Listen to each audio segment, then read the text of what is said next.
Така, се опитам да обясня техническите разлики между генерация 1 и генерация 2. Това е генерация 1 дистанционно. При него имаме следните функции. Ще започна отгоре-надолу. Аларма на лодката. При какво минимално напрежение лодката да сигнализира, че трябва да се зареди. Аларма на дистанционното.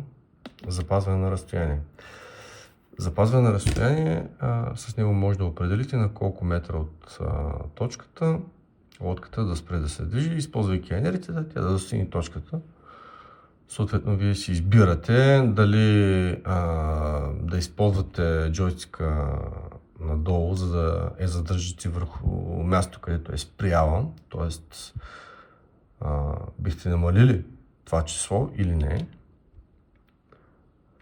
Подсветката, под нея имаме, освен че подсветка, имаме избор на цвят. Аз съм избрал в момента номер 2. Те са различни, нали, колори, като смяната е бекграунд и цвета на текстовете. Тук имаме избрано 3 в 1, което означава, че сме избрали всички компоненти в едно. Може да изберете само дистанционно с GPS, може да изберете само дистанционно с сонар или, както беше в началото, 3 в 1. Имаме час, часовник, филтри. Сега, това е една от разликите всъщност между генерация 2, че при генерация 1 имаме филтри.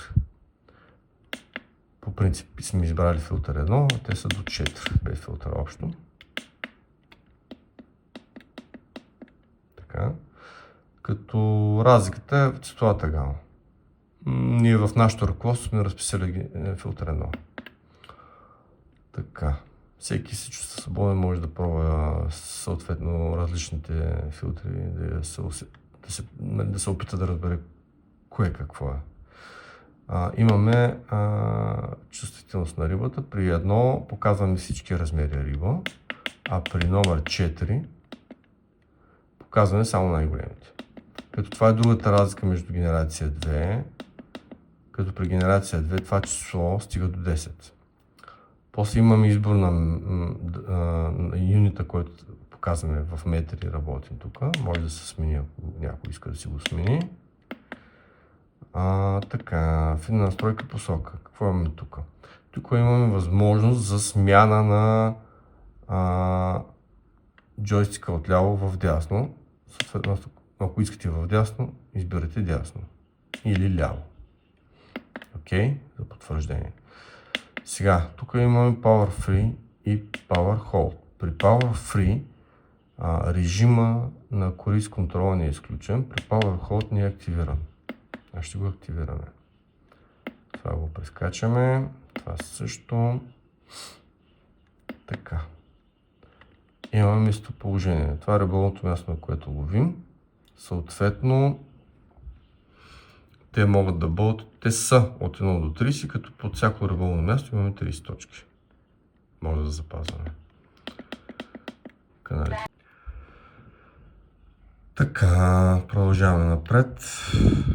При рибо на плаване влизаме на батарея, окей. И стигаме до Power Scale. Power Scale е всъщност скоростта, която ни определя скоростта на лодката при автопилот, режим в автопилот, когато я изпращаме на точка или казваме да се прибере. Това нещо ни позволява съответно, нали, по-бавно ще върви или по-бързо лодката, т.е. ще хаби повече енергия или ще хаби по-малко енергия. Нулиране на компас, свързан към друга лодка, ако се наложи. Фабрични настройки и изход. Сега да разгледаме менюто и при генерация 2. При менюто генерация 2, преди още да влезем вътре, то се вижда и дисплея как с каква различна графика е доста по-добре изглеждаща. Така. Съответно тук имаме отново, ще започне горе надолу аларма на лодката, аларма на дистанционното управление, закъснение на завъртане, език на български или там, на който си изберем, размер на рибата, както казах, до 10 максимум. Имаме една от разликите. Калибриране на джойстика, риболовно място, тук може да бъдат пак от 1 до 30, съответно. Корекция на двигателя, ако е нужно да коригираме, ако лодката има заход наляво или надясно, това може да се направи от тук. При генерация 1 това нещо ставаше от тези стрелки под джойстика за управление обаче. Тоест, ако управляваме отдясно, тези стрелки. Ако управляваме отляво, използваме тези стрелки. Съответно, при натискане на стрелките надясно и наляво, долу в екрана е изписван минус или плюс. Това забавя или забързва един от двигателите и коригираме съответно посоката на лодката. Компас на дистанционното, компас на лодката, свързване с лодката, ако се наложи, нали? Фабрично анулиране имаме с потвърждение, други настройки. Тази настройка ни е ревърса на двигателя и колко време да бъде продължителността при ревърс. Круиз контрол искаме ли да има или няма да има, като той ако се пусне от тук, после се пуска, ако се активира от тук само може да го пуснем после или да го спрем. Пускаме и спираме. Съответно, нали, може да се задържи 10-11 секунди в права посока, без да се мърда джойстика, нали, и пак се активира. Спира се назад, също може, обратна посока на джойстика е така. Показване на сонара при круиз контрол, искаме ли да преместим джойстика от ляво или от дясно, в дълбочините фотолиметрове показваме така. Сега, тази настройка е калибрирана за лодката за да спре върху точката или върху хом позицията. Ако искаме лодката да спира по-рано, намаляме числото. Ако искаме лодката да отмине точката, увеличаваме числото. Съответно, това може да го пробвате. Поляритет на двигателите М1, М2. Така, значи, за да върви лодката в права посока, М1 трябва да е на плюс, М2 трябва да е на минус. Кам. Окей. Кам е за камерата. Когато използваме камера, кам трябва да е пусната.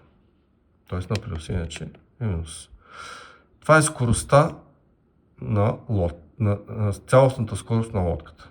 При генерация 2 нямаме вече определяне само на скоростта при автопилот. Имаме определяне на скоростта на цялостната скорост на лодката. Като тук стига до... Само секунда. Тук стига до 50 всъщност. Да, аз не съм си откъде. Така и сега трябва да го сменим. Значи стигаме до 50 минимума. Съответно това при 50 се движи по-бавно, при 100 се движи повече енергия хъби и така нататък. Така, това е като опция. Мод 0 е за стандартните лодки, при мод 1 е за грозната патита, да може да се използва джойстик при грозните патита. На дисплея явно се вижда, нали, напрежение на дистанционно, на лодка, силата на сигнал при движение на лодката, дистанционното точка риболовно място е 1, точка 0 сме в момента, т.е. може да си изберем до 30, 29. Дистанцията от хом позицията ни показва тук. Това число тук ни показва съответно дали са отворени контейнерите или са затворени. Кукодържачите, ако има кукодържачи при генерация 2, всички имат кукодържачи съответно. Дали са отворени или не. Това е звука. Горе. Това ни е сондата, това са ни фаровете. Дали са... Не, това е брайтнеса всъщност. Това са ни фаровете. Дали са пуснати или не. В момента няма как да работи, защото не е свързано с лодката, това е дистанционно, но тук ни показва GPS, колко GPS е хванало, тук съответно ни показва GPS координатите. Компаса, нали, посоката на лодката. Това са приликите и разликите в хардуерно, софтуерно по-скоро ниво между двете лодки. Визуално се виждат разликите. този екран е съответно по-малък, с по-малка графика, тази с много по-красива, по-готина и по-голям екран.